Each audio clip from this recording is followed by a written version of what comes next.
మేము టీఎన్జిఎస్ అండి మెంబర్మి. ఆర్ఎండ్బి డిపార్ట్మెంట్ నుంచి పనిచేస్తున్నాము. కొత్తగా జాయిన్ అయ్యి 4 years అయింది. మాకు అసలు స్కేల్ తక్కువ, మాకు పిఆర్సీ లేవు, డిఏ లేవు, ఏం లేవు. హౌస్ రెంట్ పెరుగుతున్నాయి, గ్రాసరీస్ పెరుగుతున్నాయి, పిల్లల స్కూల్ ఫీజులు పెరుగుతున్నాయి.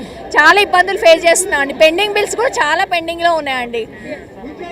సిపిఎస్ ఉంది, మాకు జీపీఎఫ్ కావాలి. ఇప్పుడు ఆఫ్టర్ రిటైర్మెంట్ ఎలా బతకాలండి చెప్పండి, మీరే చూడండి. ఎవరైనా పిల్లలు చూస్తున్నారు, ఇవాళ రేపు చూడట్లే కదా. ఆఫ్టర్ రిటైర్మెంట్ మాకు పెన్షన్ ఉండాలి కదండి. సో సిపిఎస్ తీసేసి మాకు జీపీఎఫ్ చేయండి, పిఆర్సీ కూడా అనౌన్స్ చేయండి. డిఎస్ కూడా పెండింగ్ ఉంది. అదే పిఆర్సీ ఇస్తా అన్నారు, డిఎస్ కూడా పెండింగ్ ఉన్నాయి, అన్ని క్లియర్ చేస్తా అన్నారు. అన్నీ పెండింగ్లో ఉన్నాయండి. సో ఎలాగైనా అవన్నీ క్లియర్ చేయాలని మనస్ఫూర్తిగా కోరుకుంటాం. సీఎం అన్న అని అంటున్నాం అండి, మా అన్నతో సమానం ఆయన. సో ఆయన కూడా మా కోరికలన్నీ, మా డిమాండ్స్ అన్నీ నెరవేర్స్తారని మేము కూడా ఓటేస్తామండి. ఎలక్షన్ డ్యూటీ వేసి ఓటేస్తాం. మళ్ళీ మాకు జిహెచ్ఎంసీ డ్యూటీ కూడా వేశారండి, బిఎల్ఓ డ్యూటీ, అది కూడా వేస్తున్నాం. సెన్సస్ డ్యూటీ కూడా వేస్తున్నాం, అది కూడా వేస్తున్నాం. వితౌట్ రిమోరేషన్ చేస్తున్నామండి మేము. ఒక శాలరీ మీద 3 జాబులు ఎలా చేస్తామండి, ఒకసారి ఆలోచించండి. అట్లీస్ట్ మాకు పిఆర్సీలు, డిఏలు పెండింగ్లు ఉన్నాయి, అన్నీ రిలీజ్ చేస్తేనే కదా బాగుంటుంది. మేము కూడా మిడిల్ క్లాసే కదండి, మాకు స్కేల్ ఏమో లక్షల జీతాలు కూడా రావు. సో దయచేసి మేము విన్నవించుకుంటున్నాం సీఎం గారిని, ఏంటంటే ఆలోచించి మన దృష్టిలో పెట్టుకొని మా డిమాండ్స్ అన్నీ ఫుల్ఫిల్ చేయాలని కోరుకుంటున్నామండి. ఇప్పుడున్న సిచ్యువేషన్లో వైద్యం అంటే చాలా ఖర్చుతో కూడింది. ఏమైనా ప్రాబ్లమ్స్ వస్తే మటుకు వెంటనే మా హెల్త్ కార్డ్స్ ఉంటే వెంటనే ట్రీట్మెంట్ చేయడానికి, ముందు ఖర్చు పెట్టుకుని తర్వాత డబ్బులు అంటే ఆల్రెడీ పెండింగ్లో ఉన్న బిల్లులే పేమెంట్ అవ్వట్లేదు. కాబట్టి మాకు వెంటనే ఇమీడియట్ హెల్త్ కార్డులు, పిఆర్సీలు, డిఏలు ఇస్తే మాకు బాగుంటుందని మా కోరిక, అంతే సార్. అదే వినవించుకోవడం, సీఎం గారికి ఇది ఒకటే వినవించుకోవడం అయింది.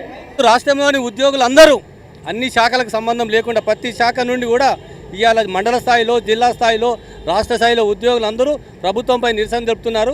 వీళ్ళందరి డిమాండ్ ఒకటి పిఆర్సీ విడుదల చేయాలి, పెండింగ్ బిల్లులు విడుదల చేయాలి, అలాగే హెల్త్ కార్డ్స్ ఇవ్వాలి, అలాగే సిపిఎస్ రద్దు చేసి యూపీఎస్ను నెలకొల్పాలనేది అందరి డిమాండ్ ఇది. కాబట్టి ఏంటంటే పిఆర్సీ గడిచి 3 సంవత్సరాలు అయినప్పటికీ ఇంతవరకు పిఆర్సీ సమర్పించకపోవడం, ఆ టైం అయిపోయినా కొద్ది గడువు పెంచడం ఇది జరుగుతుంది. ఈ ద్రవ్యోల్బణం పెరిగింది, ఉద్యోగులకు చాలా నష్టం జరుగుతుంది. ఎందుకంటే కుటుంబాలు చాలా రోడ్డున పడే అవకాశం ఉంది, ఖర్చులు పెరిగినాయి, ప్రతి వస్తువు ధర పెరిగింది, అయినా ఉద్యోగ జీతాలు పెరగడం లేదు. కాబట్టి ఇబ్బందులలో ఉన్నారు.